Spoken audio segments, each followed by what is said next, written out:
বলুন ম্যাডাম, আপনার নামটা কি আছে? বেলা সাঁতরা। বেলা সাঁতরা, বাড়ি অনন্তপুর। অনন্তপুর। আচ্ছা, দেবকেয়ার মার্কেটিং এর যে প্রোডাক্ট ডিপার্গো, এটা তো আপনি খাচ্ছেন? হ্যাঁ। আচ্ছা, এটা খাওয়ার পিছনে কারণটা কি? আপনার সমস্যাগুলো কি ছিল এক এক করে একটু বলুন তো। আমার কোমরের সমস্যা ছিল। কোমরের সমস্যা? কোমরের সমস্যা।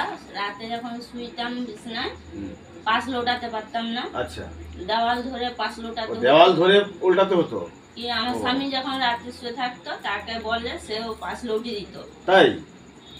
আচ্ছা, বাচ্চাদের যেমন করে তেমন? হ্যাঁ। আচ্ছা আচ্ছা। আর এবারে ওই সমস্যা ছিল। আর পা ফুলে যেত। আচ্ছা। পায়ের টিপ বসে যেত। আচ্ছা। আর পা প্রচুর ঝিনঝিন করতো। হাঁটুর সমস্যা ছিল। হাঁটুর সমস্যা ছিল? হ্যাঁ, হাঁটুর সমস্যা ছিল। আর যখন কারোর সঙ্গে কথা বলতাম বেশিক্ষণ কথা বলতে পারতাম না। আচ্ছা। প্রচুর শ্বাসের অসুবিধা হতো। শ্বাস নিতে কষ্ট হতো? হ্যাঁ। আচ্ছা। আর যখন বাসন ধুইতাম নিয়ে পরে হ্যাঁ। সোজা হয়ে দাঁড়াতে পারতাম না। ও, মানে বাসন মাজার পর উঠে দাঁড়ালে দাঁড়াতে পারতেন না? না, কোমর যেন খিচে থাকতো, ধরে থাকতো, যন্ত্রণা হতো। আচ্ছা আচ্ছা। তো এই সমস্যাগুলো ম্যাডাম আপনার কতদিন ধরে চলছিল? 4 বছর। 4 বছর? হ্যাঁ। আচ্ছা, এখন আপনি কেমন আছেন? এখন আমি ভালো আছি। ভালো আছি।